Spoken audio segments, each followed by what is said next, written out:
People are gonna have to message me individually. Hello, hello, hello, hello. Hi, how's it going? Good. All right, hold on. I got to get your Twitch handles up on here. And do you both want to be on camera, or like, are you cool with being on camera? Yeah, here, let me That'd be turn off really my great. camera on my end. Okay, so hold on. Okay, so twitch.tv/Sondsol. And Sondsol, you pronouns again? Sorry, refresh me. I have bad memory. I'm sorry, say that again. Pronouns again? Oh yeah, he, him. He, him. Okay. And Shark? Same as well. Okay, he, him. Okay. All right, and let's see. I just got to make sure I get your Twitch link correct. It's Twitch Shark 300. Yes. Like O as in the letter O. Yep. Shark 300. There we go. Okay. It's saying that I don't have permissions to. Oh use yes, my I can camera. fix that. Give Yeah, me yeah. 1 second. Yeah, sorry. I have to make sure you have the content creator role. And sometimes I miss people who are content creators just because I don't notice when they join, and then. No, I see how it is. I'm not. Yeah, I don't have enough internet clout to get the role. For It's sure, fine. for sure. Even though you've been on my show like 3 times. Yeah. Hey, thank you so much, Brit Mouse. I'm occasionally going to be thanking donos. Because as I just announced, all of the donos for the rest of today and from retroactively to the beginning of today are going to be split among my mod team. All of the people who are active and working today and over the last few days. So yeah, there you go, everybody. All right, let's have a chat. Let's have a chat, shall we? Oh Yeah. God. Oh, this is. Oh God. Oh no. Why is? Oh no. Hold on.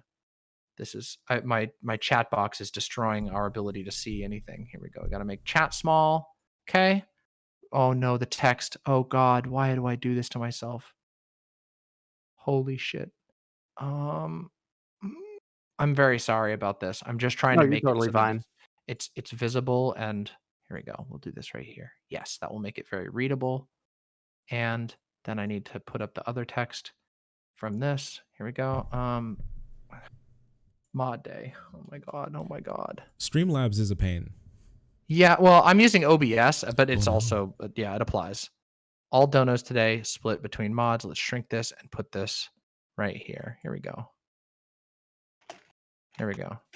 There we go. Okay, sick. All right. Everything has been fixed. Like sanity and order has been restored to the stream.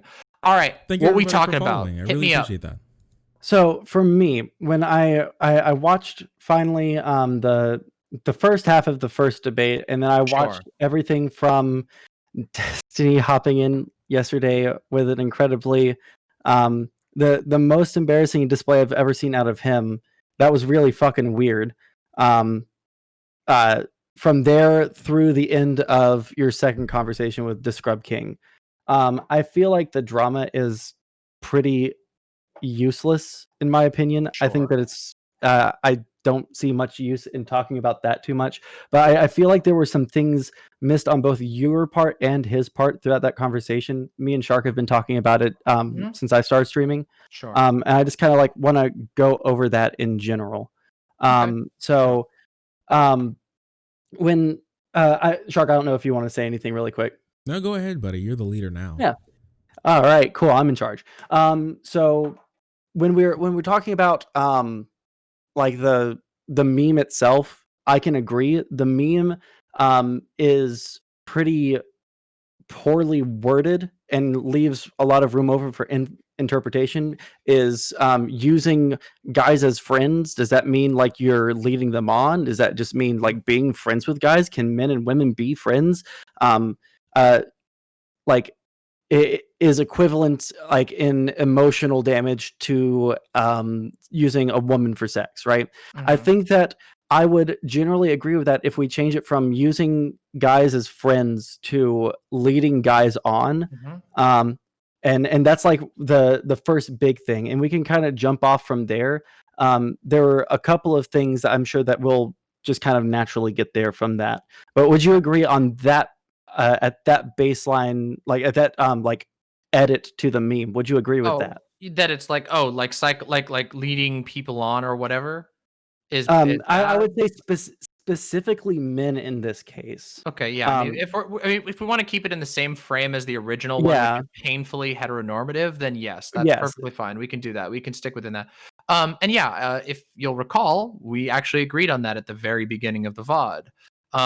Like I said, like, oh, okay, I assumed you meant it this way, but I think you can, you know, and then I said it's probably mostly a semantic thing, but I think that there are some reasons why people are like correctly, like are like not necessarily correctly, but are understandably misunderstanding the joke, especially with the wording and especially with like the fact that you were willing to say nuclear take. I 100% agree with the OP and all this stuff.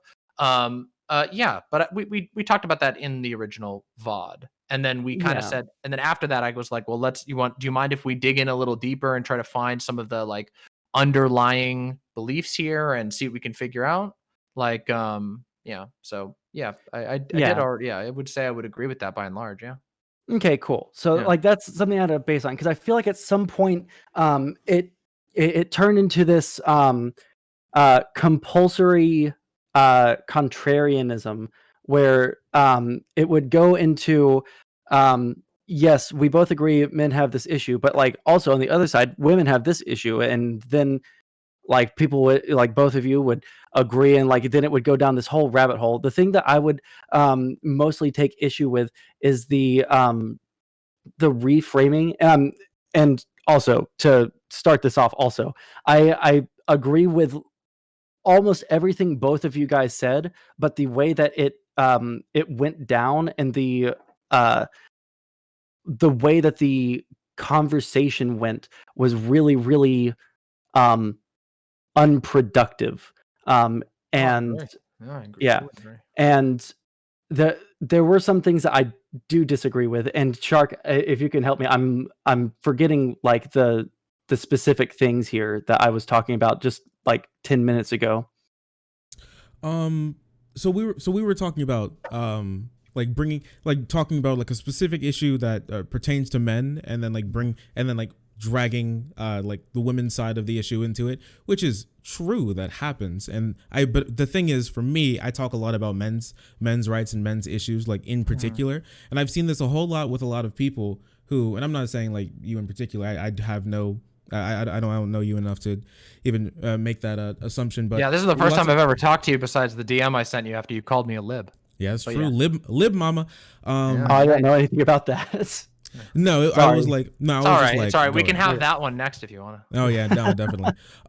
So that's something that I see from a lot of people who kind of brush away a lot of men's issues when we're talking about a specific issue. I feel like a lot of people would jump down someone's throat if especially me, who I've been in Louisville, I've been to the Breonna Taylor like protests and everything. If I was talking about like black issues and then someone brought up like even like Native American issues as well, like I mean those problems are real, and they need I think and they need to be talked about, but always like, hey, what about this? And then bring it over to that.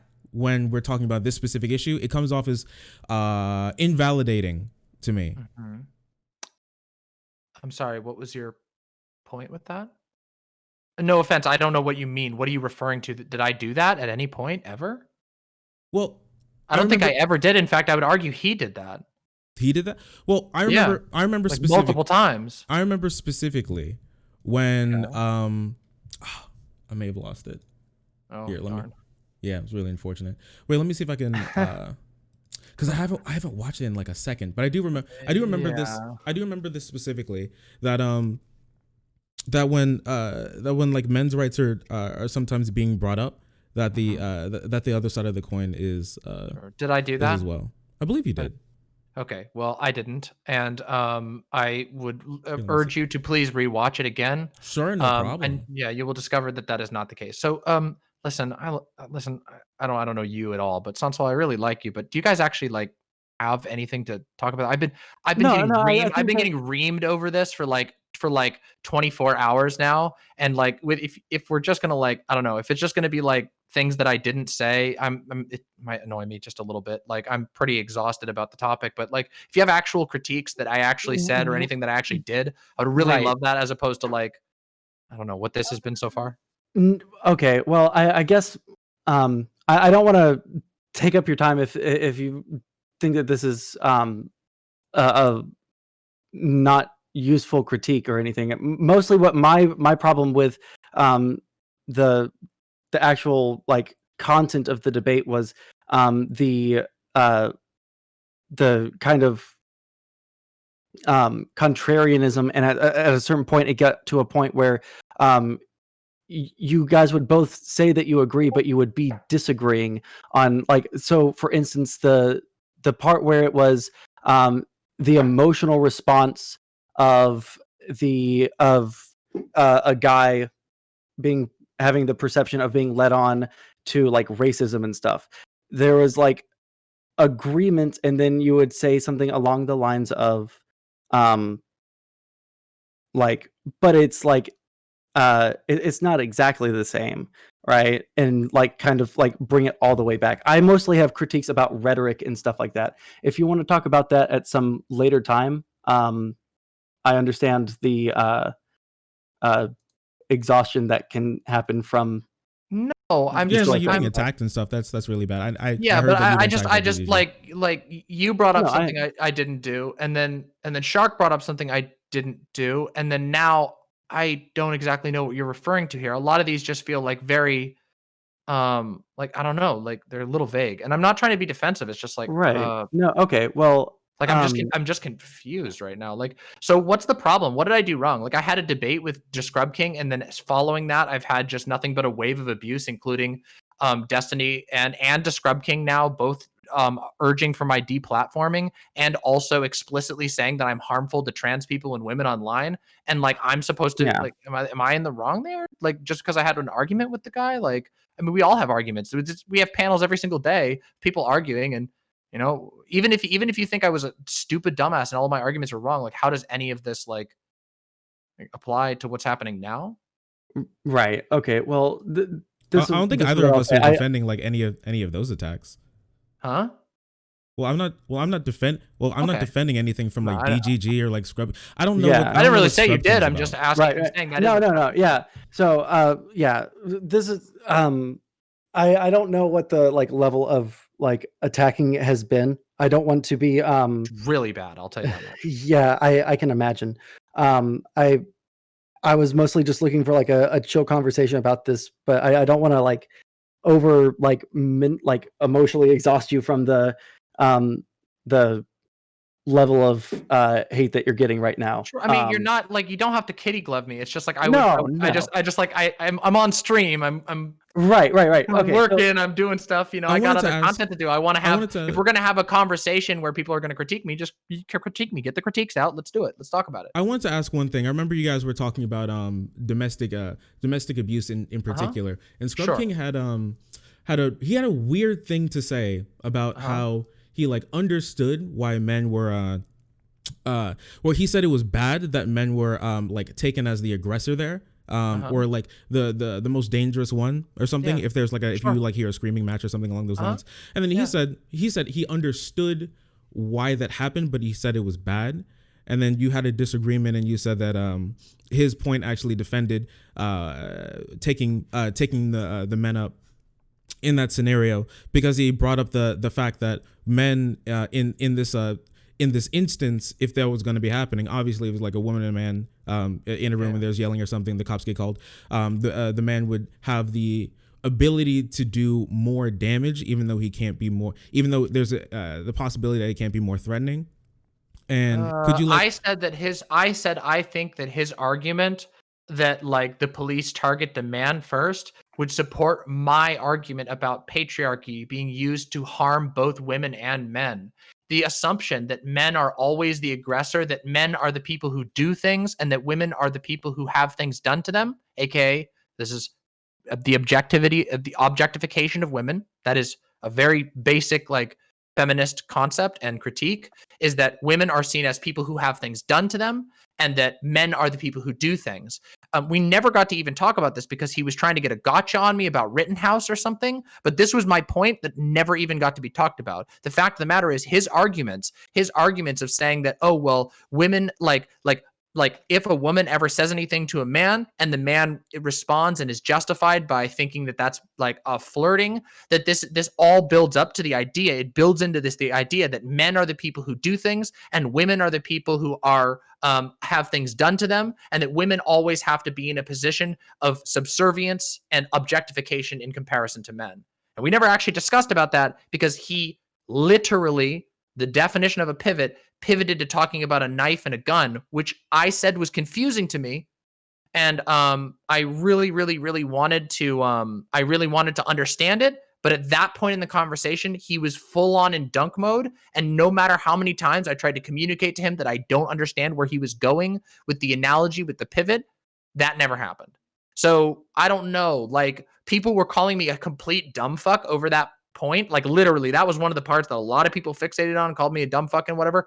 I just didn't understand what the fuck he was talking about, because the way that I understand it, and again, this is my understanding of feminism as well. I didn't just like pull this out of my ass. Like this is something feminists have talked about. Well-respected feminist theorists, that's the word. Theorists have literally talked about how the way that patriarchy is constructed, assuming that women are objects and men are agents, does have some circumstances in which it really harms men. And one of those is that they will be assumed to always be the aggressor.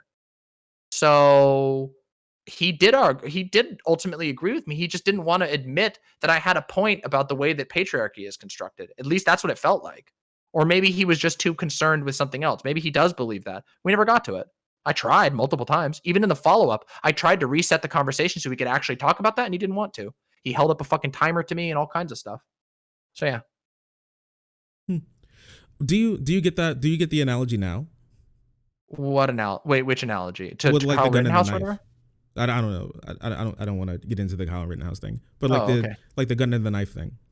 The gun and the knife thing? No, I still don't understand what he was going for with that.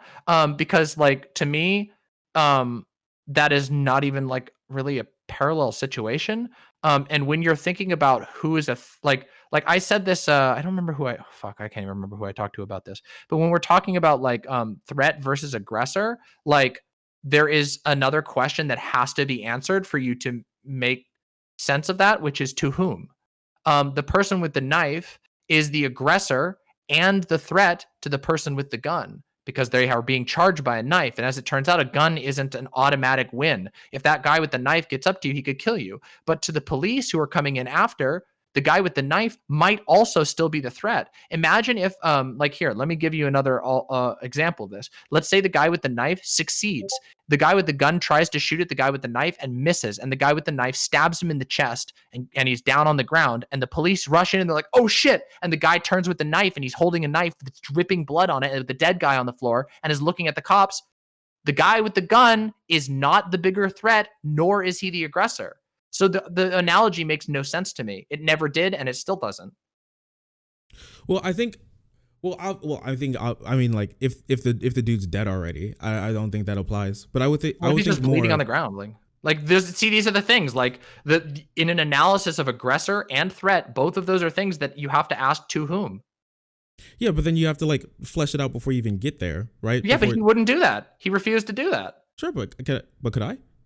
Sure, go for it. Sure. So what I was thinking when I heard it, right, is if there's two people, let's say nobody's gotten each other yet, everybody's fighting or something, it'd be the same way that it'd be like a bigger dude or something, and someone with a knife in a house fighting. You know, it sounds like a Looney Tunes type thing, but but you know, if neither person has hit each other in like an apartment, obviously but it's an analogy. So if that was the case, and then someone's just coming up to it, if they have to like stop someone or assess who can do more damage, I think for lots of people, actually, if they look at just the situation like in a vacuum, then they could be like, oh yeah, the person with a gun, they could do more damage. You actually have to get up to someone with a knife. You have to be hit them in the right place to actually kill somebody. If you're shooting at someone with a gun, you can hit other people, you can hit other things, you can miss, you can obviously hit somebody, you can hit them from across the room, something along those lines. Sure. So in that case, it makes more sense to me. Someone has more power in the situation. I would say that a gun probably is more powerful than a knife. I mean, obviously at some distance, probably. So in this scenario, I mean, it seems flawed, but in this scenario, it seems like if that was to happen, then he can see why, and then you can like bring over like how men are usually seen as more aggressive or whatever. Right. You can see why it would make sense, but I would agree that's probably but again, like, okay, yeah, I can see why some cops might conclude, or like there might be a societal standard for cops to target men because they are, I mean, statistically they are more likely to be the aggressor, and that I think that is still incorrect, and that shouldn't necessarily weigh into it.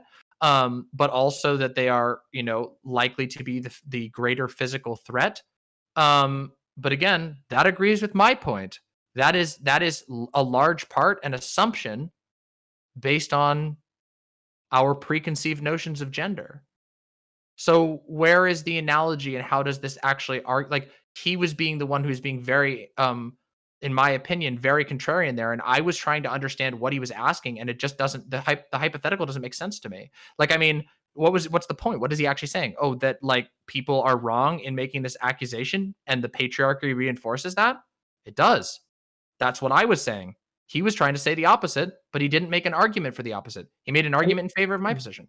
Okay, I think that the big meme here is that watching the debate and watching the aftermath, or I say the aftermath, the second day, what my thing is that I couldn't like quite grasp what either of you guys' points were, and what my kind of thought coming into this was going to be just take it from the ground level and talk about the meme and then go from there, because I don't like, ultimately my thing is I don't think that any of us like disagree except for on some very minute things on the meme itself, right? And I mean, I don't know.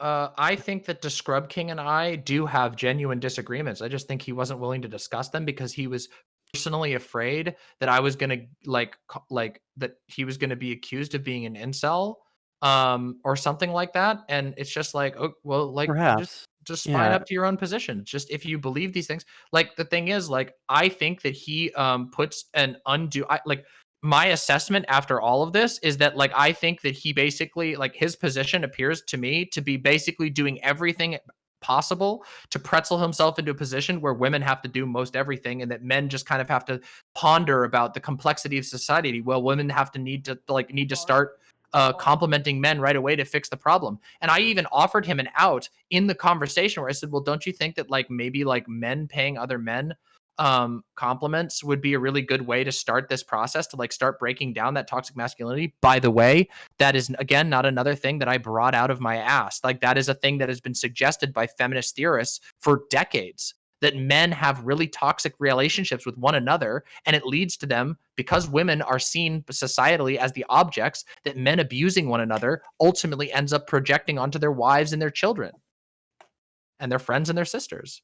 And this is been well discussed. This is not like new gender theory. What do you think about women feeling? What do you think about men seeing as women as being alien, like really different? For me personally, I've been in a lot of men's spaces, and I thought it's always something that's been really interesting. And I think it may play into this a little bit, in the sense that women have always been seen. Well, women are just like seen as this thing that they're like different, right? They're like, I mean, I just. They're like built different. We communicate in a different way, and they're seen as really alien, and you don't know really how to talk to them as well. I think obviously toxic masculinity plays into that as well. Not really trying to be emotionally connected to yourself and trying to understand people on an interpersonal level. Sure. So if that's the case, and I'm not gonna say like, oh, women just need to start walking up to random men and just start giving them compliments. Obviously, that opens yourself up to a whole lot of harassment and maybe even assault. In some cases, that's true. But how far do you think that that just like the men complimenting men would be, and what steps does that have to take? And also, I want to ask, like, what do women do to play into toxic masculinity? Oh yeah, I mean, I had a conversation with fuck, I can't remember who I talked about this with, about some things I think about the ways that there are some women, there are many women who do play into toxic masculinity. Absolutely. I mean, fuck. I can think of an example from my own life. Here, I'll give you a little anecdote that I think illustrates this very well. In my own family, my mom was the most organized and proactive person in the house. She was by all means the most equipped to be the leader of the house, but because in a we grew up in, like, I was a part of a cult, and that cult taught her that she needed to be submissive to her husband. It actually ruined their marriage because she was like, why aren't you doing this? Because he just wasn't that way. And he also felt like he should be entitled to all these things. And that understanding, the idea that she felt like he should be doing all of the things that she was good at, and she couldn't do the things that she was good at because she's not supposed to do that as a woman, tore their marriage apart. So that is a way that a woman who believes in a very toxic, the most toxic form of patriarchy I can imagine, can harm themselves.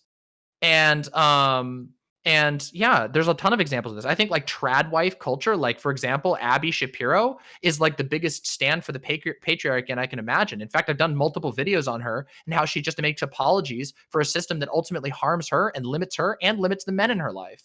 I'm a gender abolitionist. So like when it comes to talking about like whether men and women are aliens and whatever, like to me, I'm just like, yo, I'm trans. Like I recognize that like men and women are way more similar to one another than they think, and it's mostly socialization and the preconceptions that people have that leads to these weird fucked up relationships. But also, like, this is something I tried to talk about in the conversation, but it got like completely ignored, like utterly. Like this was actually, and also turned into like a dunking point where I was talking about specifically that I think that there are men who receive a lot of positive attention.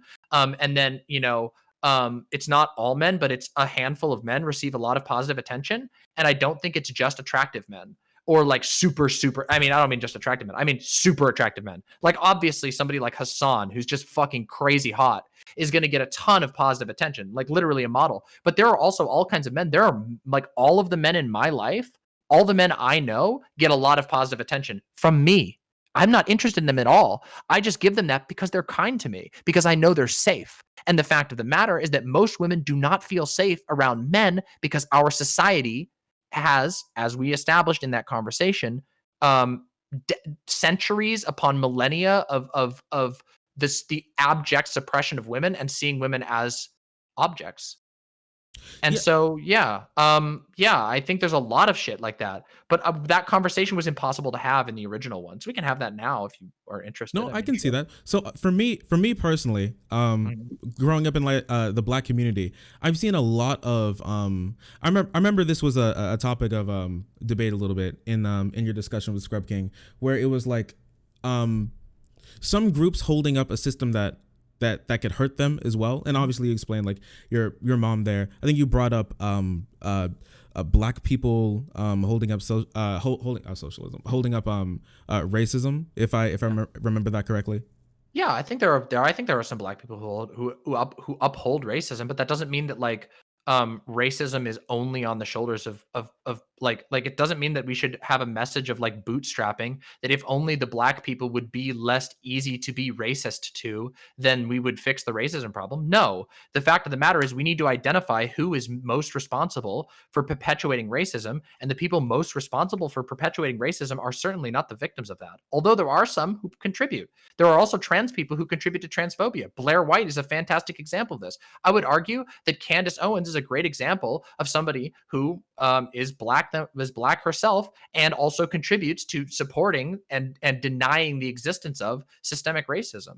I don't I think think this is a I think the idea is a little bit. So I feel like what may also have been happening is like a level of degree there. So it could have been like only if Black people were less easy to be racist to, and Black people played like very, very minute roles at the fringes of this like whole structure that is systemic racism. For me personally, I think that they actually play a very big role in it. Absolutely. Because for me personally, in my family, I have absolutely seen a whole lot of racism even against black people in the community. So for one thing that I remember, colorism, right? Colorism is like a big thing that gets no, brought up. absolutely. I remember this study in particular from a random jury. Always the light-skinned black people get similar sentences to white people, and the dark-skinned black people get like disparate sentences.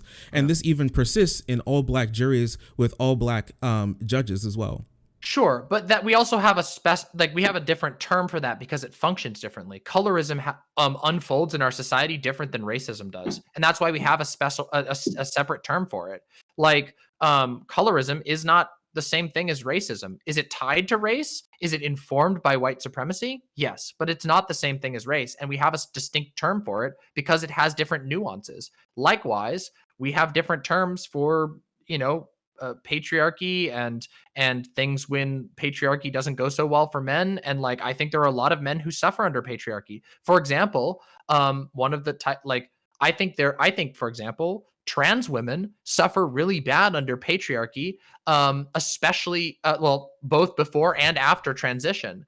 Like for example, if you're like a trans person and you don't know you're trans and you're like everybody's identifying you as male and you're trying to live and fit in trans spaces, it is a almost universal experience that trans people pre-transition have horrible experiences with bullying and trauma in those male spaces, even though technically they are identified as male passing and belonging in those spaces. There is something different that makes it so that they can't fit to those roles as easily and therefore are punished for it.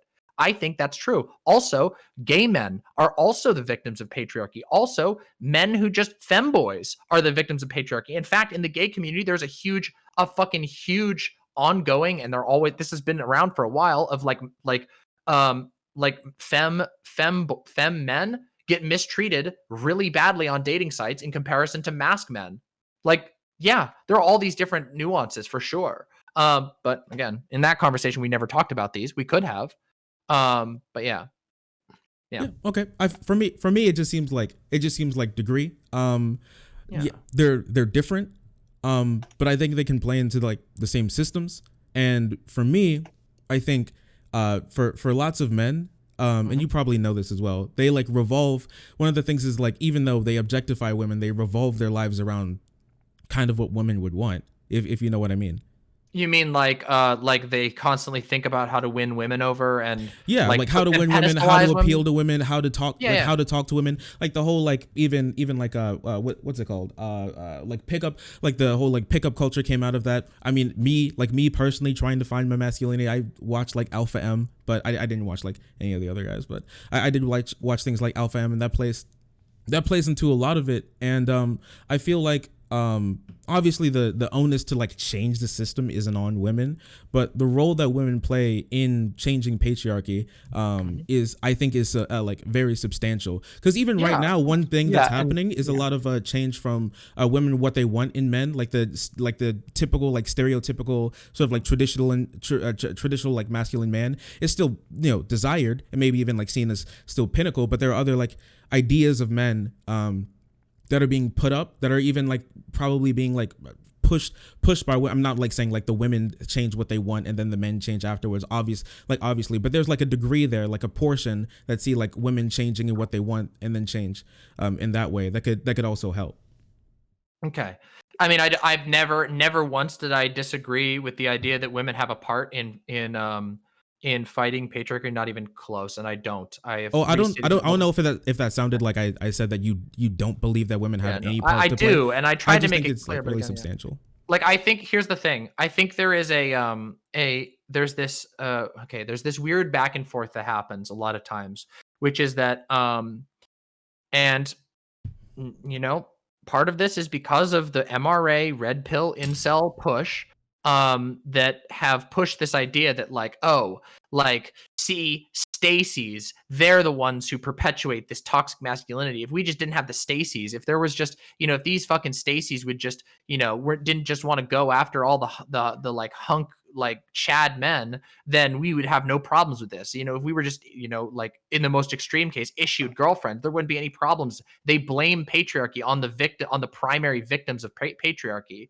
And my pushback was saying that, like, hey, this happens all the time. This isn't just an incel thing. This is a part of society, that the responsibility to fix things gets pushed onto women. This is discussed in like the concept of emotional labor, in relationships, in all kinds of ways that this is discussed about. And I felt like that was something that was happening over and over again in the conversation, especially at the very end, when all I was asking was, okay, you've been very clear with what you believe women need to do to fix this problem. What do you think men need to do? And the answer was, oh, I don't know, society and men could probably foster more positive spaces. Like, okay, but yeah, but you have a direct thing. You know what women got to do right off the bat. Let's talk about what are the other things. Don't you think that it's a little weird that you have like right ready to go, bam, exactly what women need to do to make you happier, to make you and your faction happier? But despite the fact that you belong to the class, belong to the class that is ultimately the perpetrators of patriarchy. That doesn't mean every individual is guilt for sin. This is just systemic analysis. Don't you think that it would make sense to, like, I don't know, maybe have a couple of those on hand as well? And when you don't, doesn't it seem very much so like you're making the argument that ultimately women have to not only be the primary victims of patriarchy, but also be the primary actors in fixing patriarchy? I feel like when we talk about this, and maybe I'm missing something with ADD brain. Like I feel like the thing that comes across is that his main point was that it's all on women and not on men, and then it's the opposite for you, right? And I feel like and I could be pushed on this pretty easily. I feel like it's almost equal parts, because men can't break out of that sort of thing themselves if that's all that they know, right? Like to what degree do you think that women should be engaging in trying to bring down patriarchy? Because I mean, I live in the deep South, right? And a lot of the women here engage in like toxic masculinity as well. Oh, well, you're not a real man if you don't do this, Right, that, I agree. that sort of thing. Uh-huh. And so, like, the sort of thing that I want to I would ask you is, Sure. to what extent is there a responsibility for women to do this, right? Oh, 'Cause I would agree like, that, oh, like, there's yeah. plenty. Yeah, like, I mean, if again, I talk about gender abolitionism all the time. And the reason Mhm. why I talk about gender abolitionism is because I do think that gender abolitionism is probably the most holistic way of solving a lot of these entrenched problems. And what that means is that we stop making assumptions to the best of our ability based on people's genders, that we stop assuming that men have to be masculine, or that men have to be into these things, and we really try to not impugn people for being different, for being slightly different, for men who are softer or quieter, that we don't engage in this like fucking like jumping on men, being like, oh, like you're what are you crying, you think that's so manly? Like, I don't like that toxic masculinity stuff, and I don't engage in it, except for very rarely. Like, occasionally I'll call like Destiny like a bitch or something like that when he just went off on a huge thing. There's probably some small ways in which I've even engaged in this, but I mean in really severe ways. Like, fuck, I mean, I like, again, my own experience growing up, like, fuck, my family was full of that shit. There's a lot of it. It's just that I don't I take um I take great suspicion, and I have a lot of critique for narratives that have the exact answer for what women need to do, but then don't even bother to think about what men could be doing and how men could fix these problems. And the thing is that a lot of men already know this shit. They already know how toxic it is, and they know that they could fix it, and they should engage in this. And guess what? There are tons of men in my own community. I have a fucking bunch of awesome men in my community who talk to each other supportively and are breaking those cycles, and women too. It's just that there was this insistence, and I keep in mind, in the discussion I had with Daskrubking, there was an insistence on me, and I literally asked him directly. I'm like, do you think that women have, they've got the main thing. And he said on multiple points in that conversation that yes, ultimately, while he wouldn't put the blame, he wanted to be very careful about the wording. Okay, I get it. Ultimately, the onus did fall, in his own words, majority on women.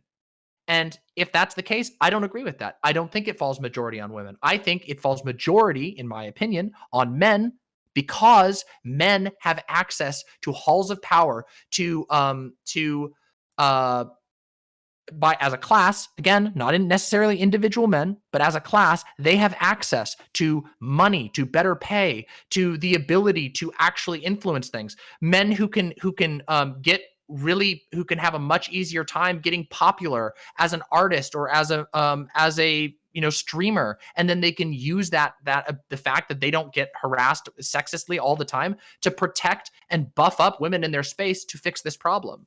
That's the thing. If you are a man who's benefited greatly from the existence of patriarchy, just like if you're a white person who's benefited greatly from the existence of white supremacy, I think that it would be a good thing to do your best to try and fix those problems so they don't persist beyond like where you are. And I just felt like that was getting contested and pushed back on really, really hard. And also then I was getting constantly ignored, interrupted, and attempted to be dunked on, despite my position being, pretty straightforward if people actually let me explain it. So, yeah. Yeah. So, I mean, yeah, I think the onus should, well, at least, honestly, most of the the onus to fix the problem should be on the people who are doing the more damage with the situation. What do you think about, because I remember this was brought up. What do you think about like I remember he brought up like your inhibitions and your decision making being being impaired when you're like horny. What do you think about that still? I thought that was okay. I think that was the part that I said that I felt like that was like an incel talking point. I think that was the part where I said, man, that sounds like a lot like an incel argument. And I stand by that. I think that's ridiculous. Everyone gets horny. People get horny all the time. It is a natural state, just like you getting hungry. Being horny or hungry or angry or sad is not an excuse for doing harm. And it's not an excuse for getting out of various things. There are a lot of lonely and sad people out there, men and women included. There are a lot of horny people out there, men and women, and everybody in between, and above and beyond who've ascended the gender. There's a lot of horny people, and I find it to be almost like that argument, the argument that I mean, he compared it directly to being drunk or high, which to me is like, that's ridiculous. Like we don't let people drive vehicles when they're drunk. We don't let people like operate firearms. I don't think we should let people drive while horny either. That's I feel true. Like that's also a danger. I mean, I don't know. True. I've been post-nut clarity is real. Maybe. I mean, yeah, but like usually when people talk about post-nut clarity, they're not talking about whether you're going to go kill somebody. They talk about what you're like, whether you're going to jack off to like the Doom Marine fucking a TG'd skeleton, or what, and then you go, ooh, afterwards, maybe I shouldn't have jerked off to that.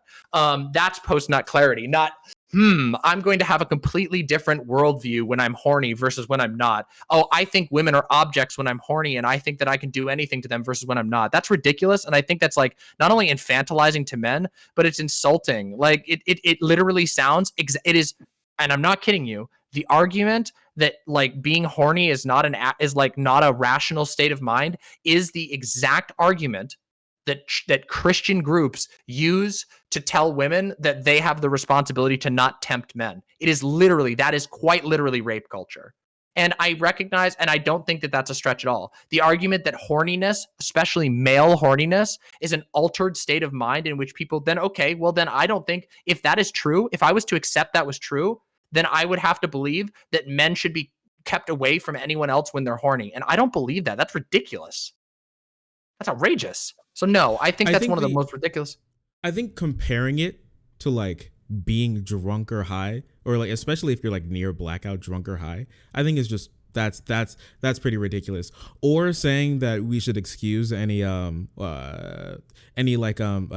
that some person does in that state is bad. But I think just saying, yeah, you probably have slightly lowered inhibitions is when you're like highly sexually aroused. I don't think that's like a stress but for I mean, anything. so do you when you're hungry, like, and to the exact degree that we literally have a word for it. It's called hangry.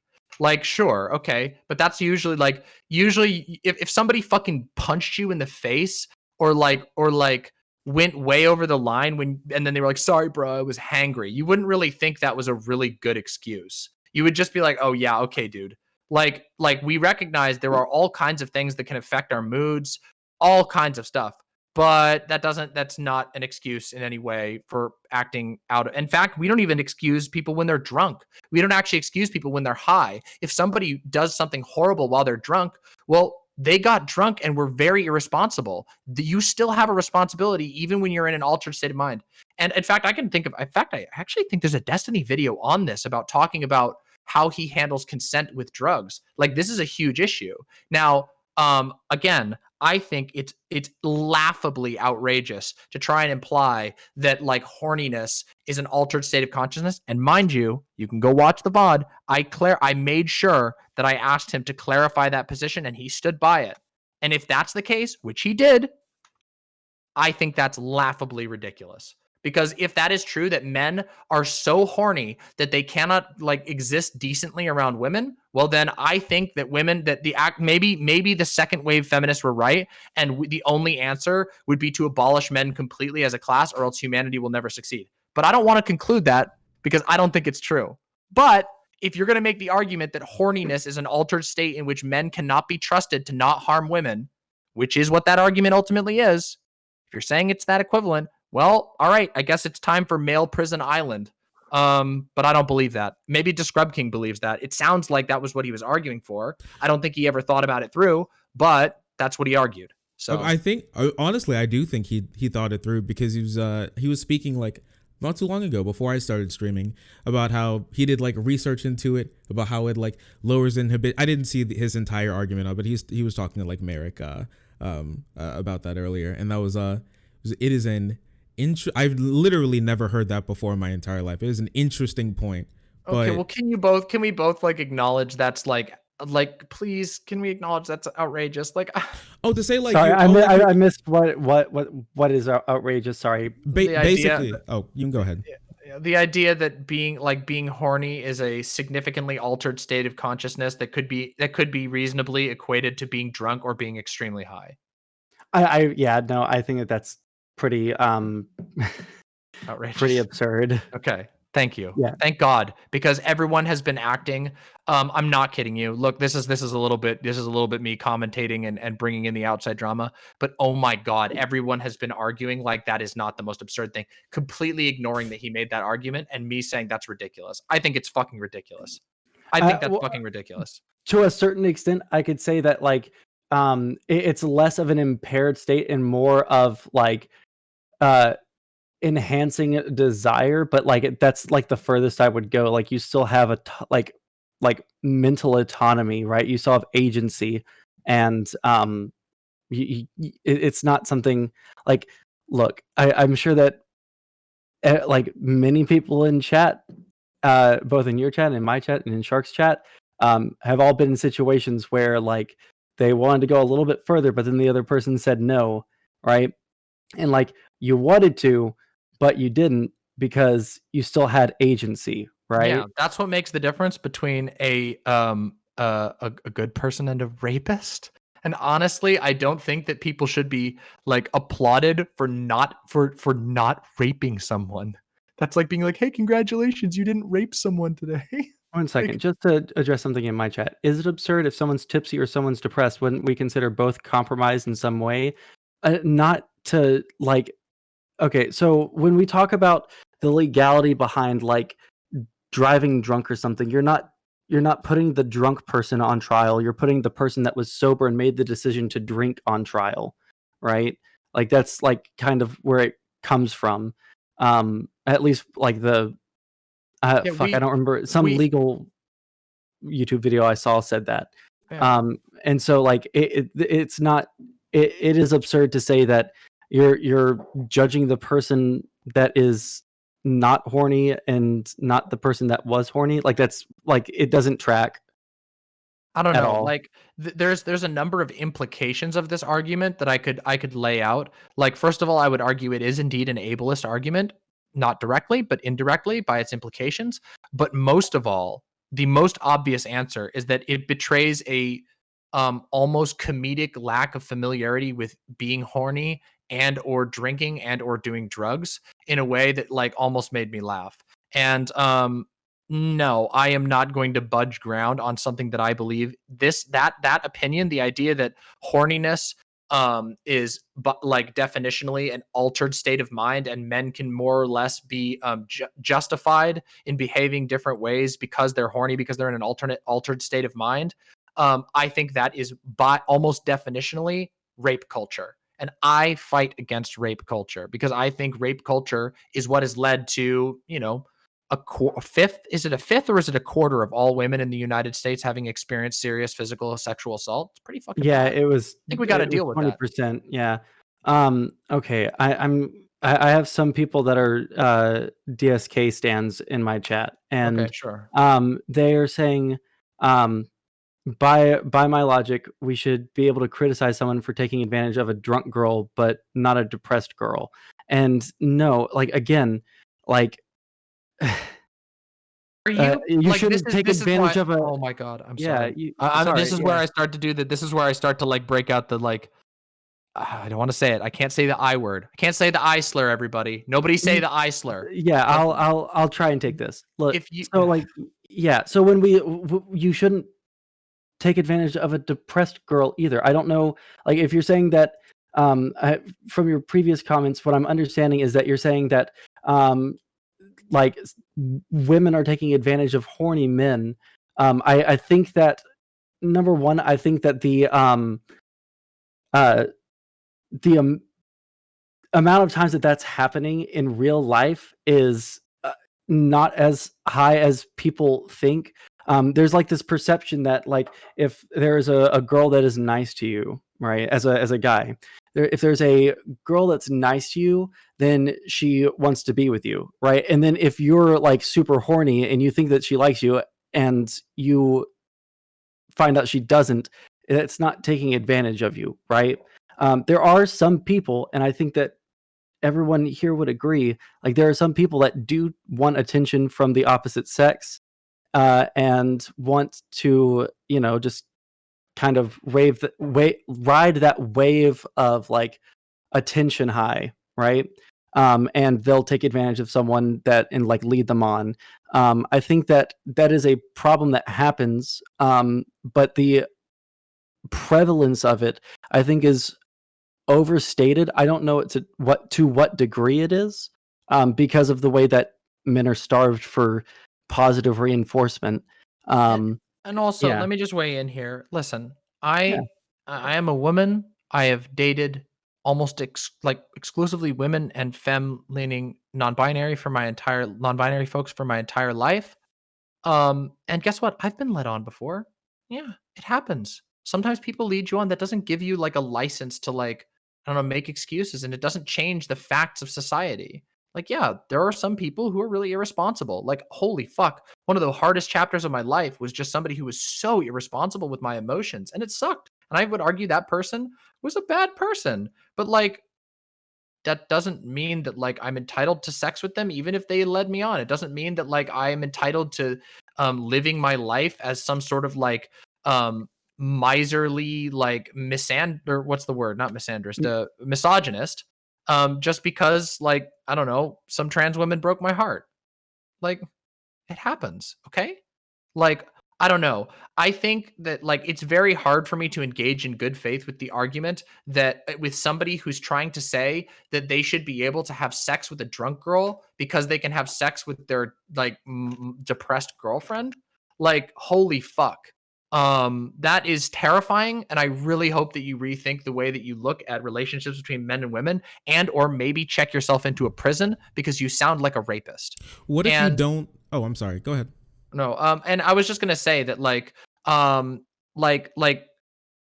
being depressed is like okay, like this is where I feel like there's like some desperate need for people to actually talk to a therapist or somebody who actually understands mental health. Being depressed is not like an altered state of consciousness. We have a term for that. It's called an altered state of consciousness. It's like what happens when you do fucking shrooms or a fuckload of cocaine, or you get drunk off your ass and you cannot perceive reality the way that you normally would. That is an altered state of consciousness. Being depressed is a minor mood swing.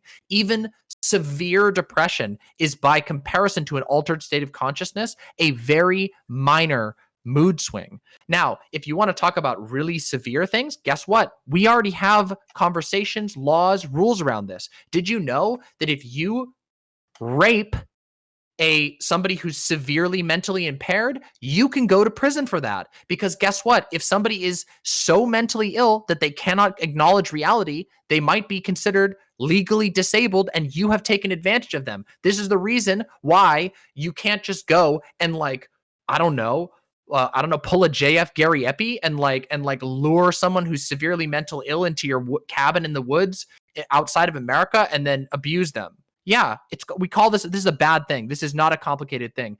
Depression, people treat depression like it's like first of all, again, this is where the ableism comes in. Do you know that most Americans right now, most young Americans are depressed? Do you think that means you can't have sex with any person because they're mildly depressed?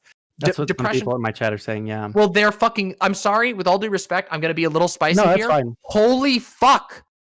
That is ridiculous. Please log off the internet and go have some life experiences. I know. Or you know what? Log onto a Discord and talk to some people and listen to them, because that is 100%, that is rapey as fuck. And I'm sorry, I know you probably don't mean it that way, but Jesus Christ, this is why I now realize that I'm going to have to talk about gender issues.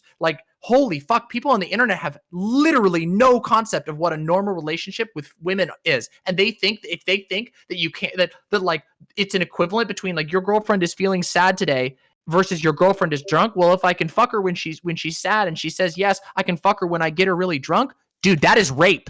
Fuck off. Holy shit. Sorry, that makes me mad, but I feel like I'm rational to come down hard on that sort of thing.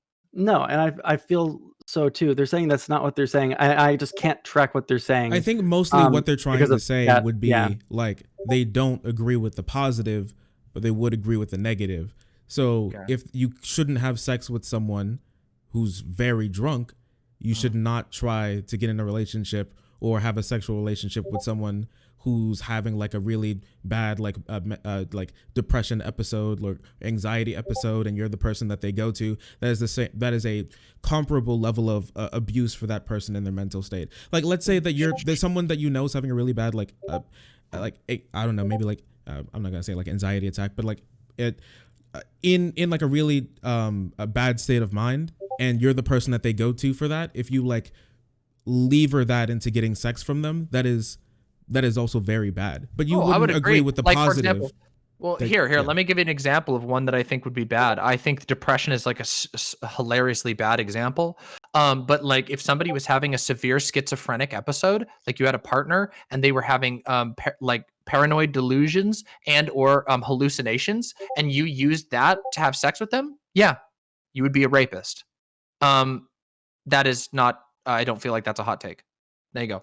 That has nothing to do with fucking depression. These people just need to actually know what they're talking about. Okay, what they're saying is, if someone is in a depressed state and they wouldn't normally sleep with you, but because they're very depressed, they are, and you're taking advantage of the fact that they're sad. Of course, I think we all agree that taking advantage of someone because of a emotional state. Yeah, it's taking advantage of someone's emotional state to coerce them into sex. I mean, yeah, but the level of coercion, of course, matters, right? Obviously, if you're being really pushy, but what are you saying? I don't know. I've been really sad and I've had sex with my partner consensually. No, I don't think just that. I don't know. This seems I don't know what this feels like. This feels like a very strange whataboutism that is that seems to come from someone who doesn't have an understanding of how moods are, what emotions are, and what altered states of consciousness are, and how different those things are. That's all I'm saying. You can be in a bad mood. For example, I can make tons and tons of rational decisions while extremely horny. I've done it most of my life. I'm a very horny individual. There you go. Now you know about it. And I make rational decisions all the time. It's really simple. It's really easy. Now, here's an example of something else. Unless I explicitly like tell my chat that I'm doing that. Like, for example, when I did election night, I was like, I'm drinking and I'm smoking tonight. There you go. You get to have a drunken high stream. Other than that, I do not use drugs or alcohol while I'm on stream. You want to know why? Well, because it puts you in an altered state where I don't do my best and I have different thoughts and whatever. Now, those things can be perfectly valuable, but I don't combine those two. Yeah. Yeah, on the point of the original post, right? Mhm. If you take someone who has, let's say, like, dude, let's say ethnic incel instead of a cultural incel, okay? You know what that means, right? What? All right, let's try. Yeah, you know what I mean, right? Yeah.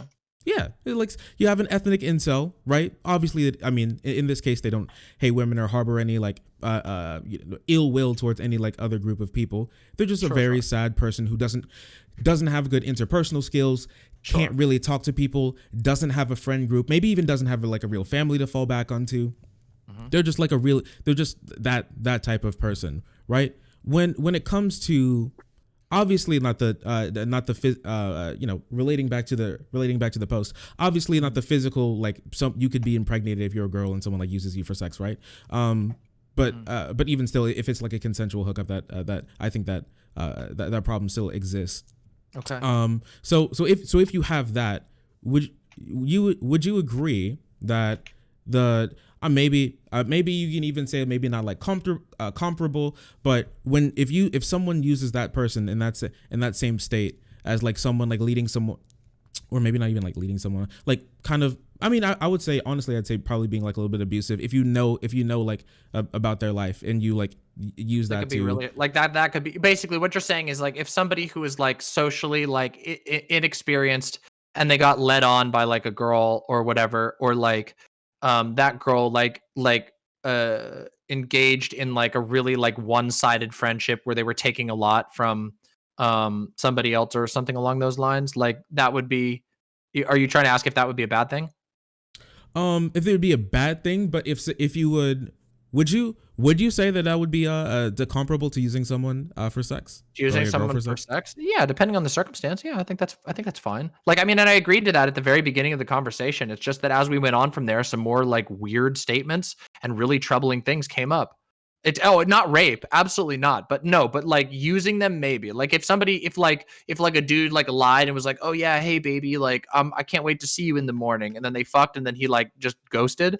Yeah, that's pretty hurtful. That could be really hurtful to somebody, and I would say that's pretty fair to say that's like equivalent to like, or at least very similar in the same ballpark of like a dude getting used as like a one-sided friendship where the like woman is deliberately misleading him and stuff like that. But the problem was, of course, again, if we not right now, but in the context of the original conversation, I tried to suss out what those lines were, and his line was that a dude would, and I quote, this is as close to a direct quote as I can possibly get from my memory, that a dude would be completely, and he said that very explicitly multiple times, completely justified to assume that a girl was flirting with him if they even so much as commented cute on his photo.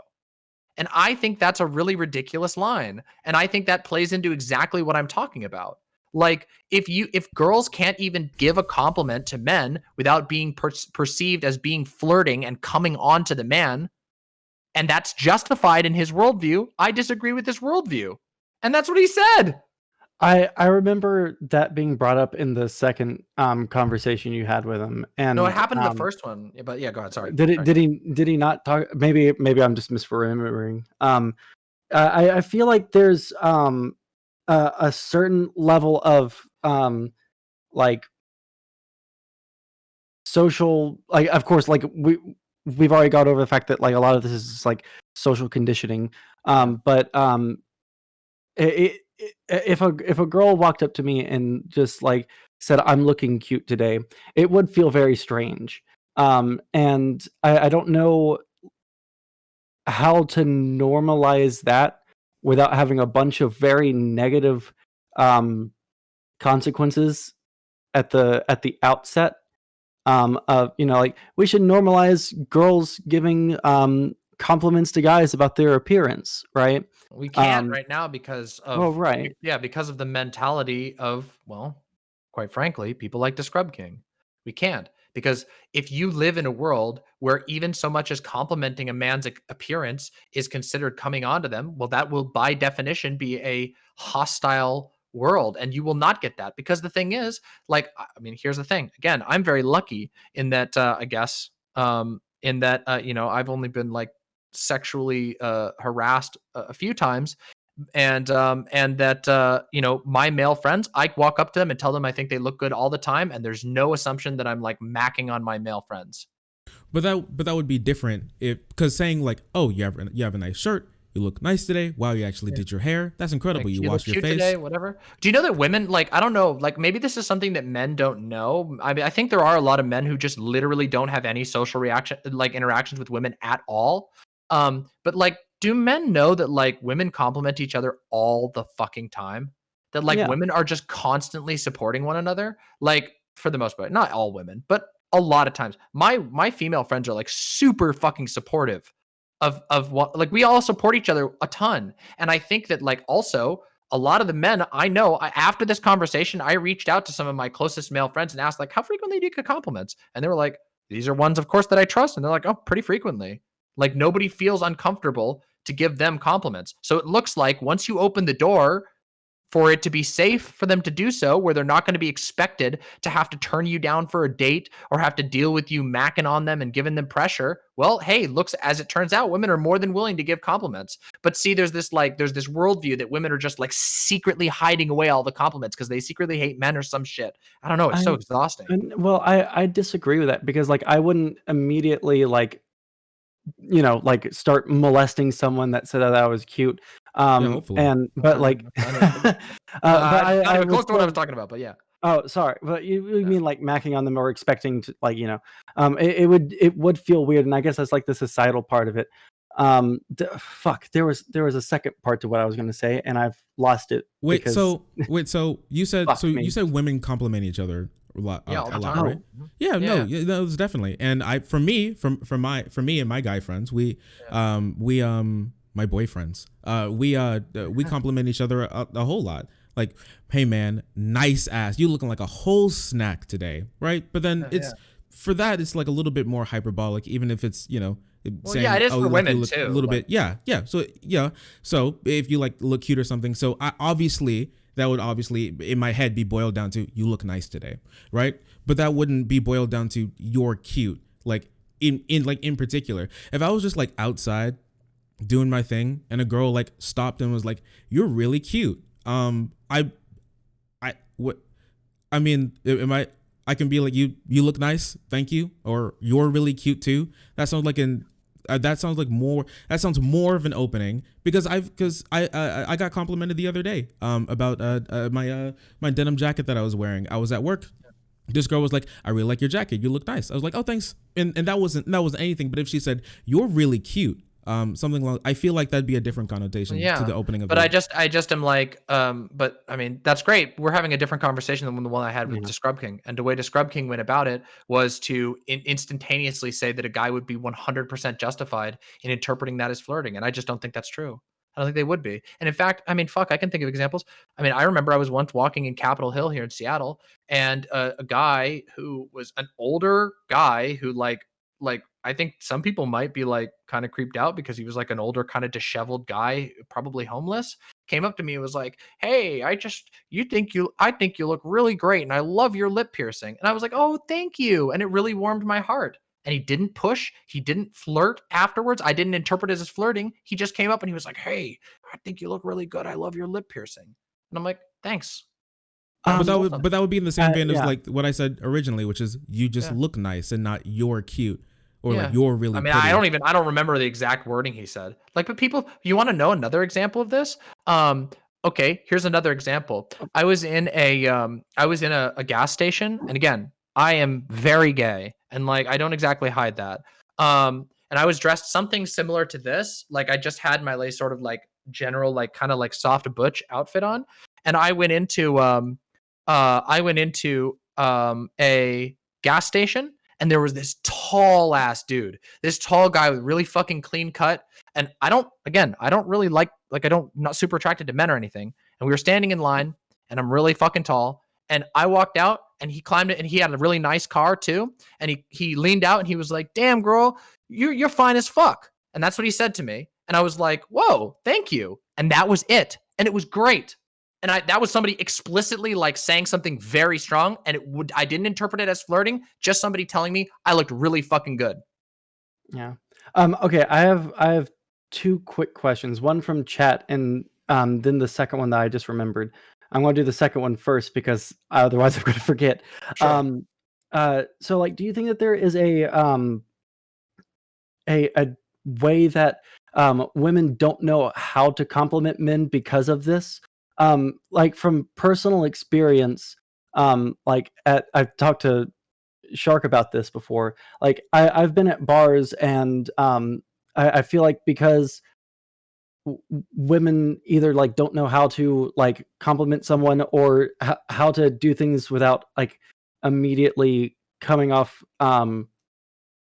uh like super flirty. They'll do something that is very like not like it depends Are on you like a asking like different person. Do you think that like women don't know how to compliment men because of like this as well, right? I mean, I think a lot of women know how to compliment men. I just think they don't do it because they're nervous. Like Okay. do you like I don't know. Like again, I am not a het woman, and like and I'm also big and strong. And like I told this story to Daskrubking. If you remember this, I told the story about the guy blocking me with his van. And like that is an experience me as somebody who's not interested in men, not going after men, not going and like looking for men at bars or anything like that, has experienced. I don't blame women for being very scared. I don't blame women for feeling pretty nervous. And there were multiple conversations that happened on my Discord afterwards with mixed gender conversations about how, a lot of men who are honest with themselves, they don't fucking feel scared out in public. Women do. Women get Yeah. like, harassed. They get wolf whistled all the time. It's a very common experience for women. And like, yeah, it sucks. I do think that like that there's certainly a part of it that's on like women. I don't know that it's that they don't know. It's just they don't, because again, like most women are trying to keep their attention from men. Most women, not all, to a minimum until they find a man that they trust or that they think is like particularly hot or virtuous that they actually want to, and then they engage. But that's because of how fraught gender relations are in our society. I don't think that that's like because they don't know how. I think women do know how to compliment men. It's just they know from personal experience that they're going to be constantly getting unwanted attention from men, and they don't want to invite any more to them, especially knowing that that there's a ton of men out there who will take any compliment as a sign of flirting, which Daskrubking proved. Yeah, no, I And mean, then like the any second- compliment. oh, yeah.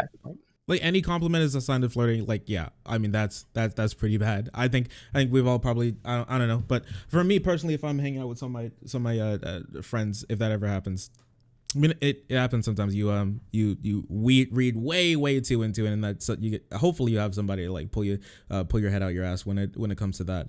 But in that scenario that you brought up, where the dude like poked his head out of his car, and you're like, damn girl, you're fine as fuck. That in no way seemed as like not even an invitation for flirting for you at all. No, he literally said that, and then he waved and closed the door of his car, and that was it. And he left. He didn't come after me. He didn't do anything else. That's it. I said, thank you. Like I was very, very nice. He didn't ask me for a date. Nothing. He just said, it was literally, I'm not kidding you. I remember this. This was such a random experience that happened to me 3 years ago. I remember this because it was such a positive experience. No expectations, just someone saying I looked nice on a day that I didn't even think I looked nice. Okay. So yeah, that's actually great. I wish we could have more of that. Sure. I mean, yeah, no, absolutely. But in that scenario, he seemed like he was leaving. So I'm not even sure if he wanted like more of a conversation. Obviously you didn't but either. So the that just example seemed like that I brought there, up, just for the record, like in the example I brought up on with Daskrubking was not even in person. It was just like a dude sends a dude like that has like loose, knowledge of another girl. They're like, they don't necessarily, they're not friends, they're not necessarily enemies or anything like that. They just kind of know who each other are. Guy sends a picture, is like, hey, how do I look? And then she's like, hey, you look cute. And then he said that example that I gave out was an example of, it would be perfectly justified for that guy to interpret that as flirting. I don't think that's reasonable. I think that leads to a world where we can't say nice things out around each other.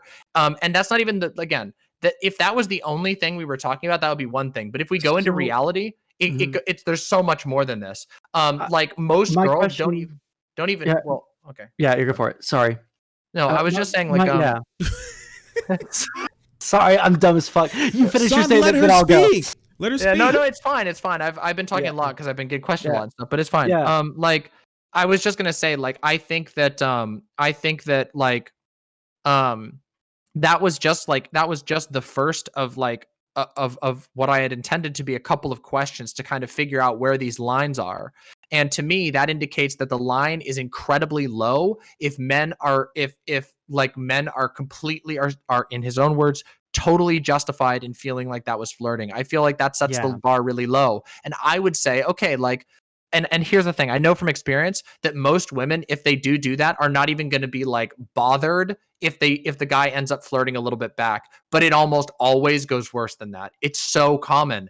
Like, fuck, sexual harassment is so normal in our society, and we have to start pushing back on that by breaking these sort of preconceptions, by like breaking the idea that women can't say anything to men without it being interpreted as flirting, is especially when there's, and again, this was within the parameters of a conversation that was 100% cishet. That was the assumption that everyone is heterosexual. What do you think? Like, all like lesbians should like not like should expect to be flirted back whenever they compliment a guy? Nah, I feel like this is such a dystopian world. Yeah, I think that in terms of like the heteronormative part, I mean I'm bi, but I've never been in a relationship with a guy, and so it's kind of hard to. And I'm not like a huge part of the LGBT community where I am at, or like even growing up.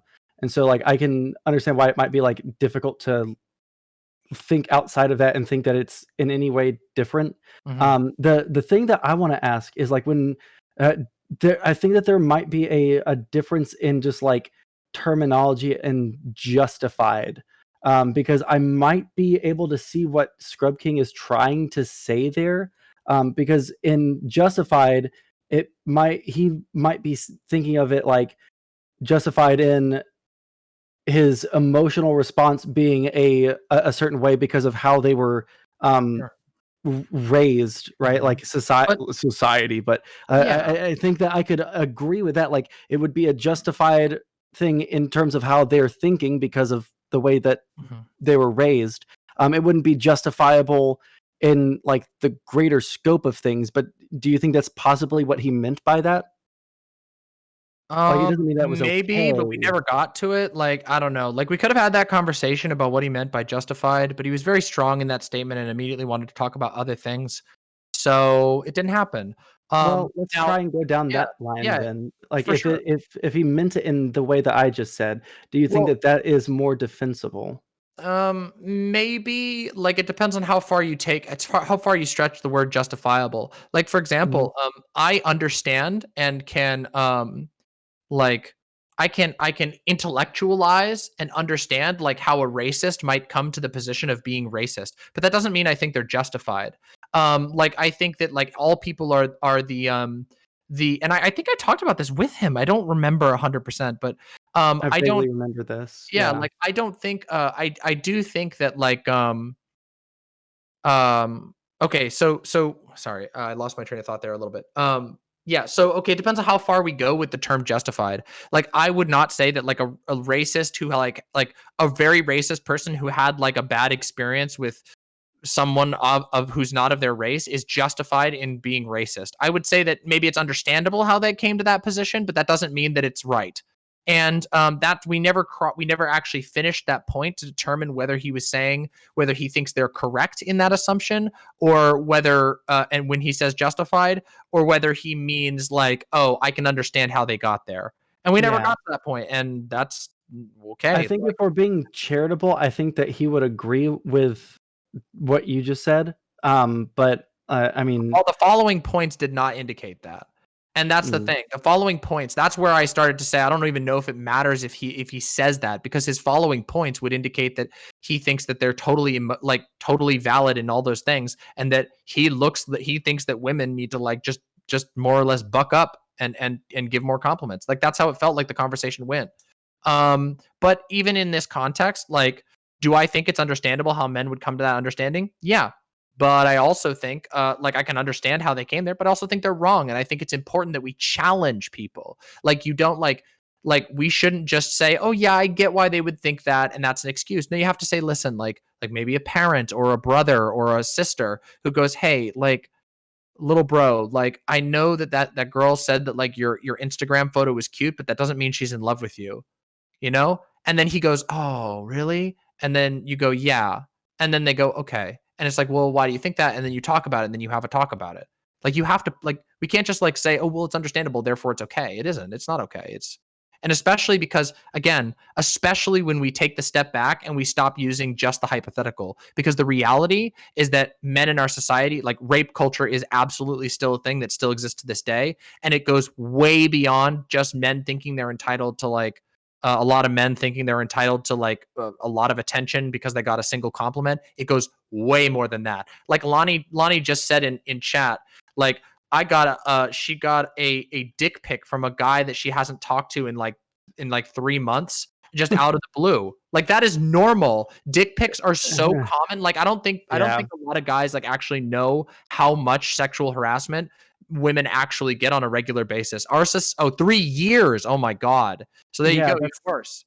I think that there are a lot of guys that don't really get that kind of frame of reference until they are able to like make friends that are just friends with women, because certainly I did not realize how common that was until, you know, like maybe like 2 or 3 years ago. But yeah, that is a really fucking weird thing that is very, very common. And I can't say that I've ever been in the frame of mind to just send an unsolicited dick pic. I'm very glad. Yeah. I mean, I think a lot of guys aren't in that mind, but at the same time, I think there is so many guys who are so entitled to female attention, to female sexual attention specifically, that it is still a massive problem, which has been downplayed. Well, in this my entire question, my question there would be, how Mhm. much of it is entitled to women's attention, and how much of it is just like really, really like egregious levels of loneliness? Because I notice, like, in the male friends I have, all the dudes, like, and you know, I'm a fairly nerdy dude. Most of my friend, I'm the Chad of my group, and that's saying something, right? I'm not like a workout buff or anything. Yeah. And so like a lot of these guys are like really, really lonely. And I don't think they're the kind of guys that send dick pics or anything, but I wonder how much of it is like a feeling of entitlement, and how much of it is just like incredible loneliness, and thinking like, well, maybe this will, like, it would be an incredibly fucking crazy leap of logic, but it seems like perhaps it's a leap of logic that is taking place in a lot of people. Well, Just to it's a leap of logic that is built off of that only exists like that occurs to people as a product of a society that tells them that's like something okay to even consider. And like, I think fact of the matter is, like, I think we can all sit here and admit that's really fucking bad. Sending an unsolicited dick pic is pretty yeah, fucked. no, it's But illegal now in Texas.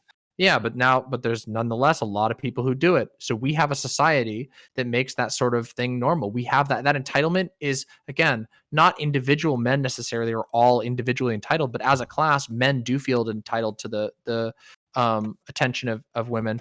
And I think also, like, the other answer I would give to that is, like, there are many ways to solve loneliness, and some of the ways that you try to solve loneliness might make you more lonely. And I, like, for Sure. example, I think trying to solve loneliness by joining an incel space is probably one of the worst things you could ever do to ever actually have a shot at leaving loneliness. That's just like Incel silly space, fuel. Sure. what's that? That's just suey fuel. Yeah, it is. I mean, literally, they have a mentality of like lay down and rot. Yeah, lay down and rot. Yeah, or whatever it's called, lay down and die, or whatever the fuck it is. Yeah, lay down and rot. Like, yeah, there are a lot of ways that you can choose to try and solve a problem, and some of them are worse than others. I would argue that the sliding scale of the ways that there are many men that try to solve their problems with loneliness are pretty fucking bad, and they come at the expense of women who have done nothing to deserve it. The tier 1 and I think we should solve that because I think that's a huge problem. But yeah, that's yeah.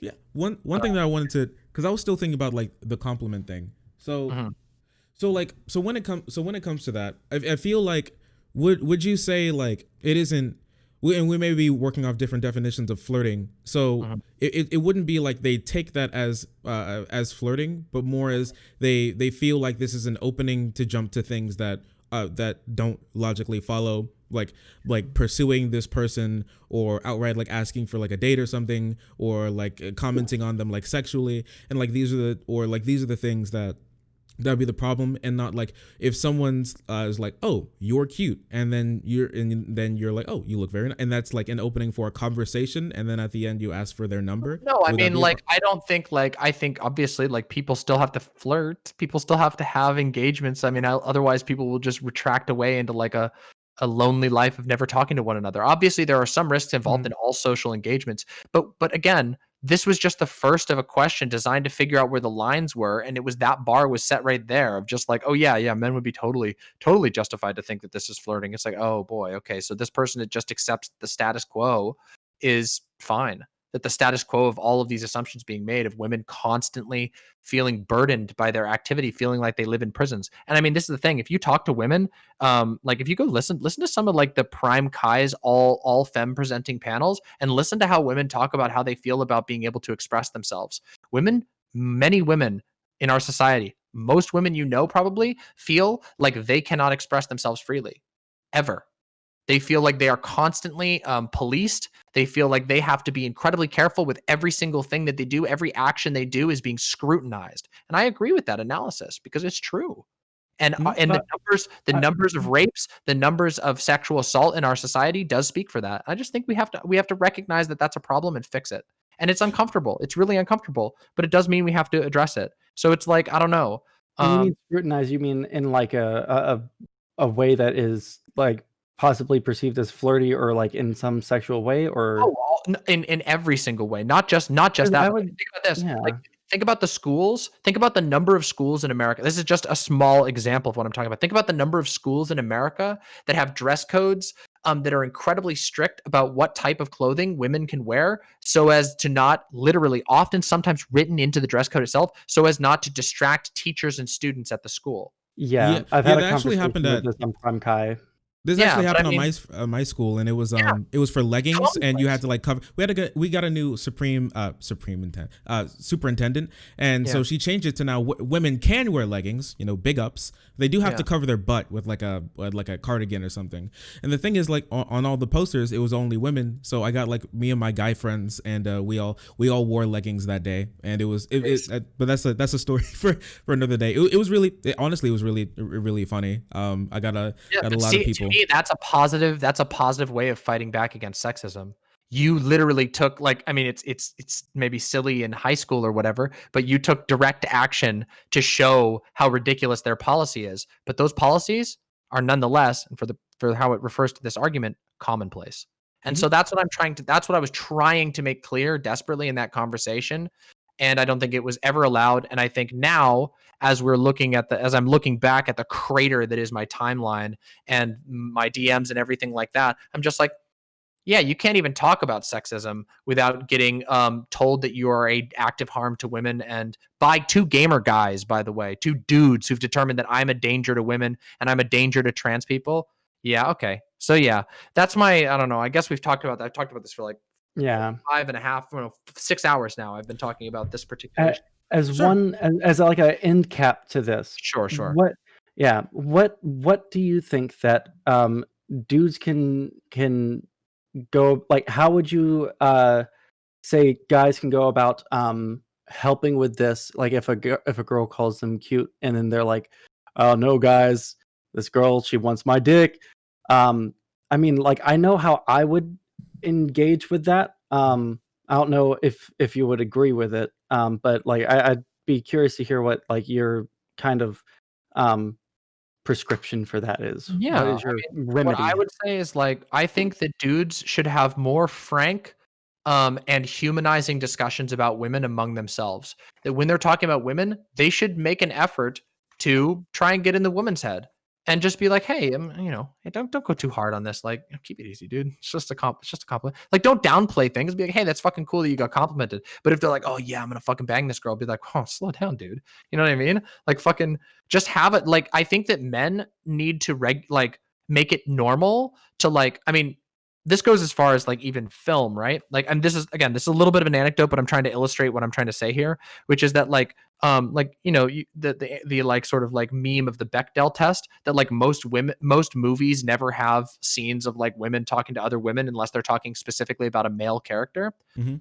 And that's kind of weird, right? Well, I mean, likewise, when men are hanging out with other men, or if they're in mixed company, like, you know what I mean? If it's like a group of men and women, it really makes a difference if men take the time to actually go out of their way to challenge the ways that our society says that women should be. And like, hey, give humanity to the woman, give agency to the woman, make a mission to actually be like, whoa, actually, maybe she has a point here. Maybe there's some assumptions going on here. I'm not saying to like fucking always squad W or whatever the fuck they say that meme is, Mm, but it's like, but give it a chance, because women get a remarkably low amount of charitability, and it is so fast. Like I mm. mean, God, I can't even tell you the examples of this that I have of just how quickly men will conclude that, she's just a fucking screeching over emotional bitch, and they'll back each other up on that big time. And it's like, okay, well, like, Yeah. it feels really dehumanizing. Like, try to humanize the people you're engaging with. Doesn't mean that there's not going to be like a horrible woman that your friend engages with, but try to see if there's ways that you can maybe, combat those a little bit. And that's one way I would say. And then the other thing is The that way, yeah, go for uh, it. yeah, I mean, the other thing too is that there are larger systemic ways of fighting this, making it possible, for example, for women to fighting for, like, if we're talking on a broad political scale and not just what like individual men can do, like, you can support really progressive policies, you can support laws that make it possible for women to more easily leave their abusive partners, you can support more equal pay, you can support like all kinds of stuff like this, because one of the reasons why like for a long time, like, women were controlled in society by the fact that, well, guess what, you can't leave your husband because you only have food and housing because of your husband. You know what I mean? That has to be completed, because until that happens, if that's the life that, and still a lot of women live in that kind of existence, not completely, but it still is a big problem, and there's a lot of abuse towards women still to this day. That until those things are like fixed on a slightly larger systemic level, you're going to have a position where women are always or very frequently in the economic weak position, and they can't actually express themselves without literally having to, well, okay, I guess I have to think about whether my kids and I are going to eat. You know, I don't know. Right. Yeah. And I think that like you would agree, like there's like a negative side on the other end of that coin, where like men feel like they have to be like the breadwinner, like just because we're saying like um women feel like they have to be with a guy because he's the breadwinner. Like there's also like a negative expectation on men to be like um like the alpha, like make a lot of money, and if you don't like make all the money and make sure that your wife is able to stay home and take care of the kids, then you're like a horrible person. 100% agree. In Yeah. fact, one of the things I think is really cool that's like kind of like a Libby id poly, kind of cringy, but nonetheless I bet very positive, is the like the dad bod fad. Like, of people posting pictures of themselves with the dad bod with their kids, and like, I'm a stay-at-home dad. I think we should celebrate the fuck out of stay-at-home dads, because that shows that, hey, it's actually okay, and it's not only okay, it's super cool if you're a dad who stays at home. That's fucking awesome. But, part of that, excuse me, part of that, I've got the hiccups really bad all of a sudden, but You're fine. part of that does, there's, then we start coming up against the far right and all that stuff. But, Yeah. yeah, I think that we should do things like that. Like, I mean, I make it a mission to like celebrate people of all body types, trans people, you know, of all body types, men, women, everybody, fucking every single person. I want to talk about how we can be more positive about people's bodies, about people's roles, not just their bodies, but how we can talk about how, like, hey, like, are you a like a femi guy who wants to do art? That's fucking awesome. You can be that. You don't have to be, you know, a military guy. If you want to be a military guy, that's great. If you want to, well, okay. But you know what I mean. If you want to be all that aesthetic of like, yeah, I'm hard, I love it, I'm a hero. Like, that's okay. You can do that too. But just like, yeah, like, fuck, there's so little support for that. And like, I mean, but again, I don't think that I do think there's a tendency, unfortunately, for a lot of these conversations to always end up being hijacked about like how what women telling guys what they need to do, and guys got to figure it out too. You know, guys got to take care of each other. Fuck, like, talk about some of that solidarity. Take care of one another. Yeah, Mass one people thing got to that take I've care of one another, and they don't.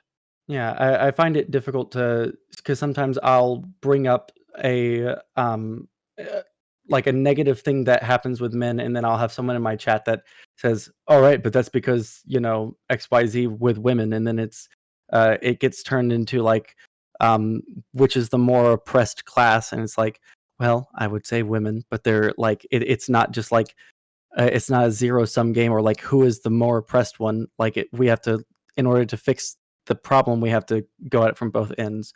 Yeah. But yeah, Or dudes who say that like and women have life on easy mode. Oh, that happens all the fucking time. I Oh, mean, hell, geez. even in the conversation I had with Daskrubking, we got onto the topic like slightly of like titty streamers, and immediately the idea of like, oh, they're just, oh, they have it so easy. They just put their tits out. It's like, oh, you really don't understand what it's like to be a fucking woman in public. Just shut the fuck up, please.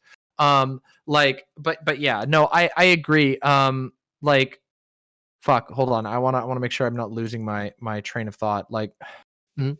it's yeah, it is complicated, and I think it's really unhelpful in general for people to make like things into oppression Olympics. So I think people, if somebody's talking about like men's issues and they're doing it seriously and in good faith, hey, fucking talk about that. Let people talk about that, and don't fucking like try to spin it off into something else.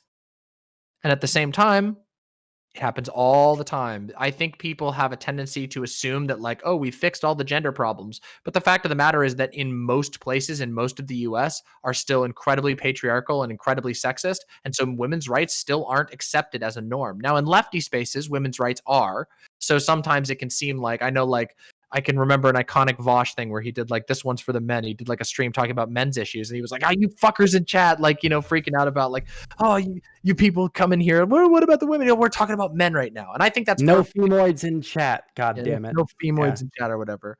But yeah, but yeah, I Yeah. think that we should be careful about that, but also remember that like people people get again, like, I don't think they're right. I just think that like people often engage in places where women's rights are not presumed as a norm, and then they come in you know, and they might be a little bit primed to think like, oh, you're talking about men rights issues, oh, I see, we're going to start erasing women here, because that's what happens a lot. It does happen a fucking lot still.